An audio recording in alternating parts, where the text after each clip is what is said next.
53 வருஷம் கழித்து பூமியை ஒரு முழு உருண்டையாக பார்க்குறதுக்கு மனுஷங்களுக்கு ஆப்பர்ச்சுனிட்டி கிடச்சிருக்கு. இது எவ்வளோ சிக்னிஃபிகண்ட் அப்படிங்கிறது நிறைய பேருக்கு புரிய மாட்டேங்குது, எவ்வளோ முக்கியத்துவமான ஒரு விஷயம் அப்படின்ட்டு.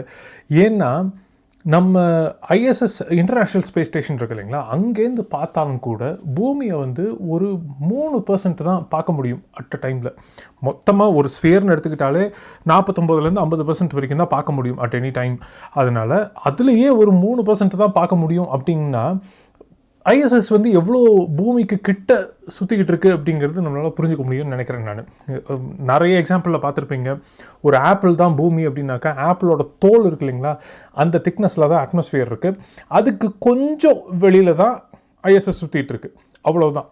அவ்வளோ கிட்ட தான் சுற்றிட்டு இருக்குது, ரொம்ப தூரத்துலலாம் கிடையாது ஐஎஸ்எஸ். இங்கேருந்து 250 மைல், அதாவது ஒரு 400 கிலோமீட்டர் ரேஞ்சில் தான் ஐஎஸ்எஸ் சுற்றிக்கிட்டு இருக்குது, பூமியை சுற்றி வந்துட்டுருக்கு. அதனால் பூமியை அந்த ஹைட்லேருந்து பார்த்தாலுமே கூட பூமி அவ்வளோ பெருசு, ஒரு 3% தான் பார்க்க முடியும்.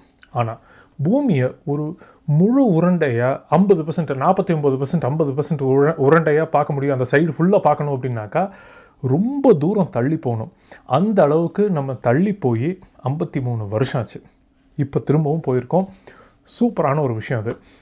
நாசா ஆர்டெமிஸ் 2 நிறைய பேர் ஃபாலோ பண்ணியிருப்பீங்கன்னு நம்புகிறேன். நான் பண்ணலை அப்படின்னாக்கா இப்போவும் ஒன்றும் கெட்டு போகல.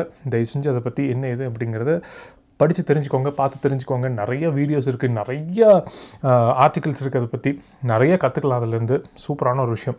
சரி, நம்ம இந்த வீடியோவில் பேச வேண்டியது அந்த ஆர்டெமிஸ் 2 உடைய ஃபோட்டோகிராஃபி ஆஸ்பெக்ட்ஸ் பற்றி மட்டும்தான். சரிங்களா? உங்களில் நிறைய பேருக்கு தெரிஞ்சிருக்கணும், இன்னும் எல்லாருக்குமே கூட தெரிஞ்சிருக்கணும் நிச்சயமாக. ஆர்டெமிஸ் 2 எடுத்த பெரும்பாலான ஃபோட்டோஸ் எல்லாமே வந்து நிக்கான் D5 எடுத்திருக்காங்க அப்படின்ட்டு. ஸோ ஒரு DSLR கேமரா தான் எடுத்துகிட்டு போயிருக்காங்க. D5 வந்து 2016 வந்தது, இப்போ 2026 ஆகிடுச்சு. இன்னும் எதுக்கு அதையே வச்சு தொங்கிட்டு இருக்கணும்? இப்போ தான் ரீசெண்டாக ஏகப்பட்ட கேமராஸ் வந்துருச்சு அப்படின்னா நாசாவில் காரணம் இல்லாமல் ஒரு வேலையை பண்ண மாட்டாங்க.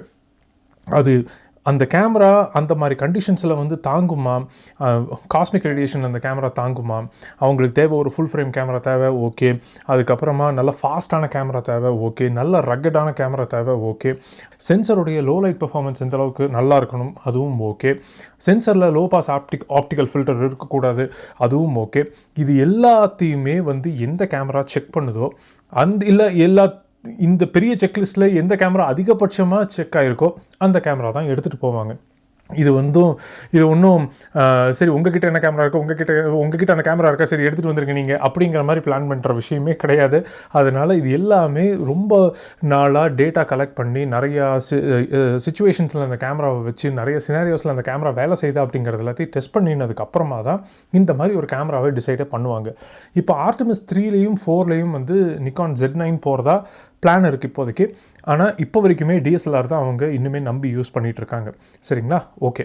இது அதுக்காக மற்ற பிராண்டில் இருக்கிற DSLRலாம் வந்து மோசமாக அப்படிங்கிற மாதிரிலாம் எதுவும் கிடையாது. இது கேனன், சோனி, நிக்கான் அந்த மாதிரிலாம் எதுவுமே கிடையாது. எல்லாத்தையுமே தான் டெஸ்ட் பண்ணியிருந்திருப்பாங்க. அதில் எது அதிகமாக அவங்களுக்கு செக் மார்க் வந்திருக்கோ அதை வந்து எடுத்துகிட்டு போகலாம் அப்படின்னு முடிவு பண்ணியிருப்பாங்க நிச்சயமாக. இதெல்லாம் போக நிறைய பேர் பேச மறக்கிற ஒரு விஷயம் ஒன்று இருக்குது. DSLR அப்படின்னு வரும்போது அது மிரர் கேமரா, கரெக்டுங்களா? நம்ம மிரர்லெஸ் கேமரா மாதிரி கிடையாது. நீங்கள் வியூ ஃபைண்டரில் பார்க்கும்போது மிரர்லெஸ் கேமராவில் பார்க்குறது வந்து ஒரு டிவியில் பார்க்குற மாதிரி தான். ஆனால் ஆப்டிக்கல் வியூ ஃபைண்டர் இருக்கிறதுனால DSLRல பார்க்கும்போது அது ஆக்சுவலி பைனாகுலரில் பார்க்குற மாதிரி அது. இந்த ஒரு டிஃப்ரென்ஸ் வந்து எனக்கு எப்போ புரிய வந்தது அப்படின்னாக்கா அந்த இம்மிடியேட்டாக எப்போ புரிய வந்ததுன்னா, நான் என்னுடைய 200 to 500 லென்ஸ் ஒன்று இருக்குங்க. அந்த லென்ஸில் 2x டெலிகன்வெர்ட்டர் போட்டு அதை வந்து நிக்கான் D90 போட்டு, சரி அந்த அளவுக்கு சூரியனை பெருசாக எடுக்கணும் நம்ம அப்படின்னு சொல்லிட்டு 1500 mm ஈக்குவலண்ட் ஃபோக்கல் லென்த் கிடைக்கிது, அந்த மாதிரி எடுக்கணும் அப்படின்னு சொல்லிட்டு ஒரு ட்ரைபாடில் போட்டு நிற்க வச்சு எடுத்துக்கிட்டு இருக்கேன் நான். ஸோ வெறும் கண்ணில் சூரியன் இறங்குறத பார்த்துட்ருக்கேன். பக்கத்தில் இன்னொரு கேமரா இருக்குது, அது சோனி A7 III நினைக்கிறேன், A7 III A7 IV. அந்த கேமராவில் 600 mm லென்ஸ் போட்டு அது ஒரு பக்கம் எடுத்துக்கிட்டு இருக்கேன். இந்த வியூ ஃபைண்டர்லேயும் பார்க்குறேன், அந்த வியூ ஃபைண்டர்லேயும் பார்க்குறேன். அப்போ தான் என்னால் டிஃப்ரென்ஸே கண்டுபிடிக்க முடிஞ்சது. ஓகே, இந்த வியூ ஃபைண்டரில் சூரியன் ஆக்சுவலி ஓவர் எக்ஸ்போஸ் ஆகிருக்கு. சரிங்களா? சூரியனுக்கு எக்ஸ்போஸ் பண்ணாக்கா மற்றது எல்லாமே இருட்டாயிருது. ஆனால் இதில் நம்ம பார்க்குறது வந்து பைனாகுலரில் வெறும் கண்ணில் பார்க்குற மாதிரி அப்படிங்கிறதுனால இதோட வியூவே வேறு மாதிரி இருந்தது, வேறு லெவல். அது சத்தியமாக அந்த சூரியனோட அந்த சைஸில் அவ்வளோ அந்த அந்த ஃப்ரேம்குள்ளே பார்க்கும்போது தான் தெரிஞ்சது, ஓகே நம்ம வந்து ஸ்ட்ரெயிட்டாக லைட்டை தான் பார்த்துக்கிட்டு இருக்கோம். நம்ம கண்ணோட டைனமிக் ரேஞ்ச் அந்த அளவுக்கு ஸ்ட்ராங்காக இருக்குது. சூரியனும் தெரியுது, வானமும் தெரியுது, முன்னாடி இருக்கிற விஷயங்களும் தெரியுது. அப்படிங்கிறப்போ அது ஒரு பைனாகுலரில் பார்க்குற அந்த ஃபீலிங் இருக்குது தெரியுங்களா, அது மிரர்லெஸ் கேமராவில் கிடைக்கவே கிடைக்காது. ஏன்னா மிரர்லெஸ் கேமராவில் நம்ம பார்க்குறது ஒரு ஸ்க்ரீனை தான் பார்க்குறோம், ஆனால் நம்ம டிஎஸ்எல்ஆரில் பார்க்குறது டைரக்ட் லைட்டே பார்க்குறோம். அப்படிங்கிறதுனால வெறித்தனம் இது நிறைய பேர் உணர்றதில்ல. டிஎஸ்எல்ஆரில் இந்த மாதிரி இந்த நிலாவை பார்க்குறதோ இல்லாட்டா சூரியனை பார்க்குறதோ இந்த மாதிரி விஷயங்கள்லாம் நீங்கள் ட்ரை பண்ணிங்கன்னா தான் தெரியும் உங்களுக்கு. அது வெறும் கண்ணில் பார்க்குற மாதிரி தான் அது, சரிங்களா? வெறும் கண்ணில் ஆனால் அவ்வளோ கிட்ட பார்க்குறீங்க அப்படிங்கிறது ரொம்ப பிரமாண்டமாக இருக்கும்.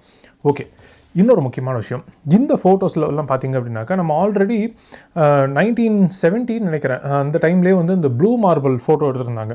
அந்த ப்ளூ மார்பிள் ஃபோட்டோ எடுத்துக்கிட்டோம் அப்படின்னாக்கா அது வந்து எப்படின்னா சூரியனுக்கும் பூமிக்கும் கரெக்டாக நடுவில் இருந்து எடுத்த மாதிரி ஒரு ஃபோட்டோ, சரிங்களா? ஸோ பூமி எந்த சைடு நீங்கள் நம்மளால் பூமியை பார்க்க முடியுமோ அந்த சைடு ஃபுல்லாக வெயில் அடிச்சிருக்கும். அதனால நல்லா உருண்டையாக பளிச்சுன்னு வெயில் அடித்த பூமி நீட்டாக தெரியும் நமக்கு.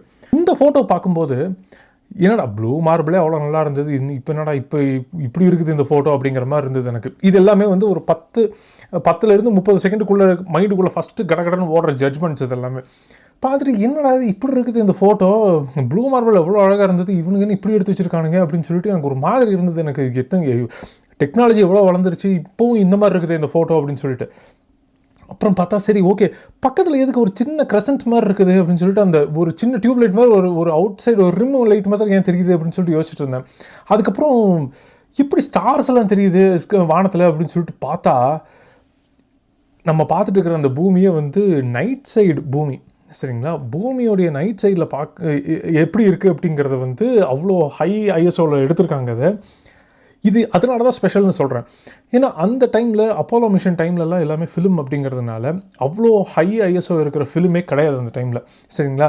அந்தளவுக்கு சென்சிட்டிவான ஃபிலிம் அந்த டைமில் எதுவுமே இல்லை. அப்படிங்கிறதுனால நம்ம வந்து இந்த டே லைட் ஃபிலிம் மாதிரியோ இல்லை மிஞ்சி போனால் டங்ஸ்டன் ஃபிலிம் மாதிரியோ அந்த ஒரு 1600 3200 அவ்வளோதான் மேக்ஸிமமே இருந்திருக்கும்னு வச்சுக்கோங்களேன். ஃபிலிமுடைய ஐஎஸ்ஓ ஸ்பீடு அவ்வளோ சென்சிட்டிவான ஃபிலிம் கிடையாது அது. அதனால் அந்த ஃபோட்டோவெல்லாம் வந்து வெயிலை பேஸ் பண்ணி எடுத்த ஃபோட்டோ. ஆனால் இந்த ஃபோட்டோ ஐஎஸ்ஓ 51200 ஐஎஸ்ஓவில் எடுத்திருக்காங்க. இது D5ங்கிறது ஒரு top of the line professional camera அப்படிங்கிறது உங்கள் எல்லாருக்குமே தெரியும், சரிங்களா? இந்த 51200 அப்படிங்கிறப்போ அந்த ஐஎஸ்ஓ பர்ஃபார்மன்ஸ் வந்து நம்ம கேமராவில் வந்து அதெல்லாம் எதிர்பார்க்க முடியாது. அந்த 51200 ஐஎஸ்ஓவே இருந்தாலும் யூஸபிளாக இருக்கும் அப்படிங்கிற மாதிரி வச்சுக்கோங்களேன்.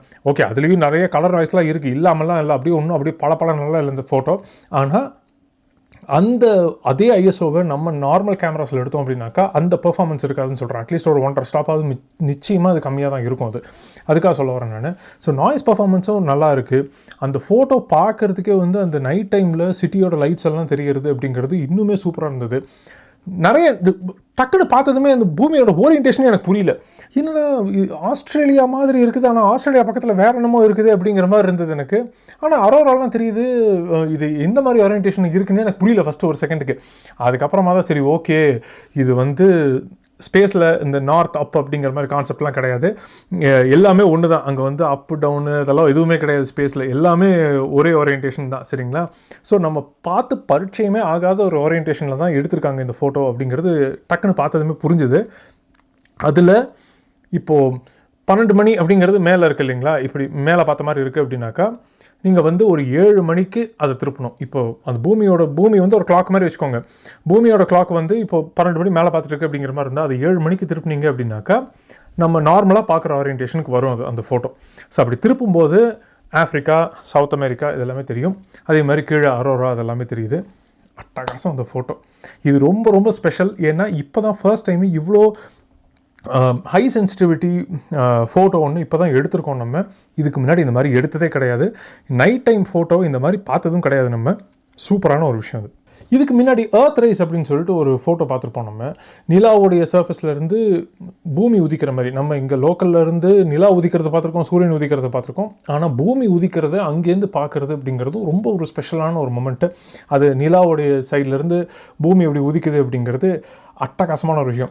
அதே ஷாட்டை ரீக்ரியேட்டும் பண்ணியிருக்காங்க இந்த டைம்லையும். ஸோ இந்த டைம்லையும் நமக்கு ஒரு எர்த் ரைஸ் கிடச்சிருக்கு.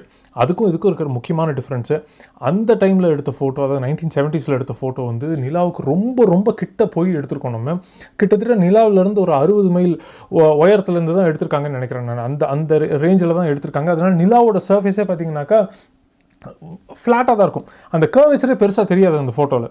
ஆனால் இந்த ஃபோட்டோ கிட்டத்தட்ட 4000 மைல் தள்ளி எடுத்திருக்கிறது அப்படிங்கிறதுனால நிலாவுடைய கர்வேச்சர் நல்லாவே தெரியுது. ஸோ ஒரு ஸ்ஃபியருக்கு பின்னாடி இன்னொரு ஸ்ஃபியர் அப்படிங்கிற மாதிரி தான் தெரியுது. அதாவது நிலா ஒரு ஸ்ஃபியரு, பூமி இன்னொரு ஸ்ஃபியர் அப்படிங்கிற மாதிரி தான் க்ளீனாக தெரியுது. ஸோ அந்த பழைய எர்த் ரைஸ் ஃபோட்டோவுடைய இம்பேக்ட் இதில் இல்லை அப்படிங்கிற மாதிரி இருந்தாலும் இதுவுமே ரொம்ப ரொம்ப ஸ்பெஷலான ஒரு ஃபோட்டோ.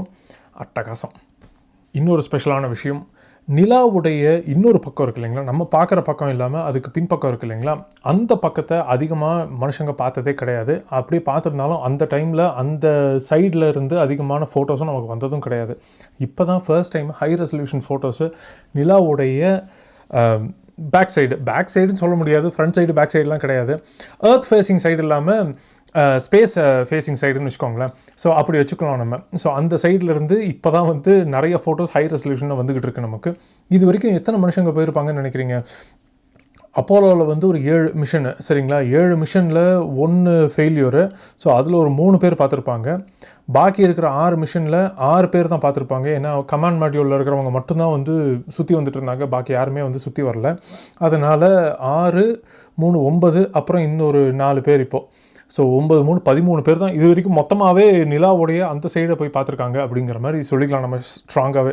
அதுக்கு பெரிய விஷயம் தாங்க அது. அந்த சைட்லேருந்து ஹை ரெசல்யூஷன் ஃபோட்டோஸ் இப்போ நமக்கு வந்துட்டுருக்கு அப்படிங்கிறது ரொம்ப ஸ்பெஷலான ஒரு விஷயம். அதுவும் இப்போ நம்ம வாழ்ந்துக்கிட்டு இருக்கிறது ஒரு ஹிஸ்ட்ரி டைம்ஸில் தான் வாழ்ந்துக்கிட்டு இருக்கோம். நம்ம சான்ஸே இல்லை. இதோடைய சிக்னிஃபிகன்ஸ் நமக்கு இப்போ சத்தியமாக புரியாது. இன்னைக்கு கொஞ்ச நாள் போக போக தான் வந்து நம்ம எவ்வளோ முக்கியமான ஒரு டைமில் காலகட்டத்தில் இருந்திருக்கோம் அப்படின்ட்டு. 1969 73 வரைக்கும் நான் அப்போ இல்லவே இல்லை. அதனால் அது எப்படி இருந்ததுன்னு என்னால் ஃபீலே பண்ண முடியல. இப்போ இருக்கோம் அப்படிங்கிறதுனாலையும் அதை பற்றி படிச்சிருக்கோம் பார்த்துருக்கோம் அப்படிங்கிறதுனாலையும் அதை ரிலேட் பண்ணிக்க முடியுது. அந்த எக்ஸைட்மெண்ட் எந்த அளவுக்கு இருந்திருக்கும் அப்படின்னு சொல்லிட்டு. அடுத்த ராக்கெட் லான்ச்சுக்கு நிச்சயமாக போகணும் அப்படிங்கிற பிளானில் தான் இருக்கேன். கண்டிப்பாக போய் நேரில் பார்க்கணுன்ட்டு இருக்கோம். நான் இன்னொரு ஃப்ரெண்டு பேசி வச்சுருக்கோம், கண்டிப்பாக போகலாம் அப்படின்னு சொல்லிட்டு. ஸோ கண்டிப்பாக அதுக்கு பிளான் பண்ணுங்க.